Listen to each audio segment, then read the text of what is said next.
کرناٹک وقف بورڈ انتخابات میں حافظ سید شاہ محمد علی الحسینی صاحب سجادہ نشین بارگاہ حضرت خواجہ بند نواز انور بادشاہ نے جیت حاصل کی۔ کرناٹک وقف بورڈ بنگلورو متولی زمرے کے الیکشن میں محمد علی الحسینی نے 412 ووٹ اور انور بادشاہ نے 421 ووٹ حاصل کر کے کرناٹک اسٹیٹ وقف بورڈ کے رکن منتخب ہوئے۔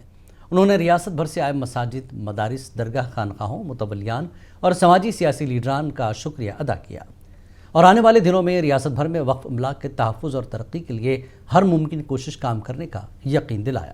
سارے کام جو ہے منسٹری کے تھرو ہی ہوں گے۔ میں نے کبھی کسی کے خلاف نہ بات کیا ہے۔ ہم سب ساتھ مل کر کام کرنا ہے۔ اوقاف کے لیے جب کام کرنا ہے، لوگوں کی جب خدمت کرنا ہے تو کسی کو کوئی مخالفت ہونی نہیں چاہیے۔ ہم سب مسلم امت ہے، سرکار کی امت میں کوئی اختلاف۔ ہر ڈسٹرکٹ کو بھی ان کے پرابلمس میں سالو کر کے ہر طریقے سے جو ادارے ان کے مدرسہ مسجد کیا بھی رہے، اس کے ساتھ ہمارے بی جے جمیل احمد صاحب اور ہمارے جبر صاحب میرے ساتھ پورا اسٹیٹ کو میں، اور ان کی بھی دعاؤں سے مجھے زیادہ فرسٹ ایڈ پریفرنس ہے۔